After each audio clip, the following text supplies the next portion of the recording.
अब सभी को जय भीम, नमो बुद्धाय। आप जो मेरे पीछे देख रहे हैं, ये विश्व का सबसे बड़ा बौद्ध स्तूप है। ये बौद्ध स्तूप का निर्माण उज्जैन के सम्राट राजा चंद्रप्रभुत के द्वारा किया गया था। इसका और जीर्णोद्धार सम्राट अशोक के समय में किया गया था। इसका जो आता है कि आखिर का स्तूप किसी पर्टिकुलर तथागत बुद्ध से जुड़े हुए अस्तित्व तो रहते हैं, उन्हीं पे बनते हैं। तो यहाँ पे कहा जाता है, जो हमारे जो पुरानी चीज़ें लिखी हुई हैं उनमें यहाँ चंडा राजा प्रबोध के समय भगवान तथागत के आसन दी और उनके चीवर पर ये महान स्तूप को निर्माण किया गया। यहाँ धीरे धीरे समय बदलता गया। राजा सम्राट अशोक यहाँ रहे, जो राज्यपाल के रूप में उज्जैन में उन्होंने अपने 11 वर्ष यहाँ बिताए।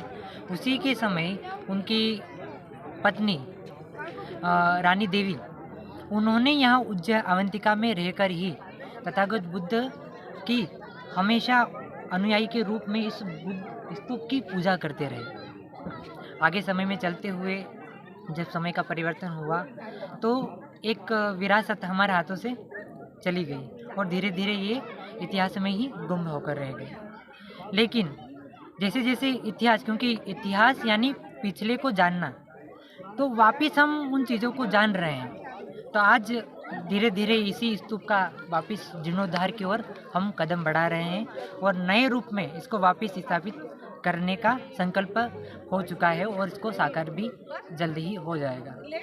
ये स्तूप अवंतिका यानी कि जो पुराने समय में मालवा प्रांत आज का है, वह अवंतिका जनपद कहलाता था। उसी के अंदर उज्जैन शहर के अंदर ही स्थापित है।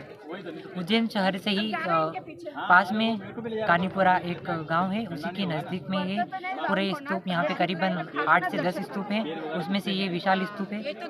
यहाँ पे आने के लिए अगर आप कहीं और भारत के दूर क्षेत्र अगर कहीं से आ रहे हैं तो आपको मध्य प्रदेश की जो राजधानी है भोपाल, वहाँ से भी यहाँ उज्जैन तक आप आ सकते हैं।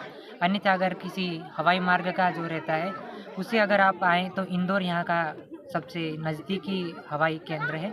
यहाँ से आप यहाँ उज्जैन फिर 4 वाहन या वाहनों के माध्यम से यहाँ तक आ सकते हैं। अगर बाहर विदेश, क्योंकि यहाँ पे जो इतिहास में जोड़ा गया है संघमित्रा और महेंद्र, जो कि विदेशों में ही धम्म की स्थापना करी थी, सबसे ज़्यादा श्रीलंका। तो श्रीलंका का महत्व यानी कि संघमित्रा और महेंद्र से ज़्यादा जुड़ा हुआ है। दोनों को बनते और भिक्षुनी के रूप में वो अपना अनुयायी तो स्वीकार किया था उन्होंने। तो वहाँ से ही बहुत सारे अनुयायी यहाँ आते हैं। तो वह सबसे पहले अपनी राजधानी दिल्ली से इंदौर हवाई यात्रा करके और सीधे इंदौर से उज्जैन तक वाहन यात्रा करके यहाँ पहुँच सकते हैं। तो मेरी सभी देखने वाले जितने भी दर्शक हैं उनसे मैं आग्रह करता हूँ कि आप भविष्य में अवश्य यहाँ उज्जैन महास्तूप पर पधारें।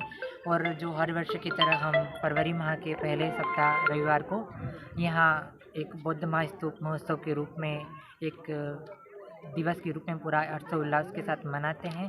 तो मेरा आग्रह आपसे रहेगा कि आप ज़रूर इस महोत्सव के रूप में सम्मिलित रहें। जय भीम, नमो बुद्धाय।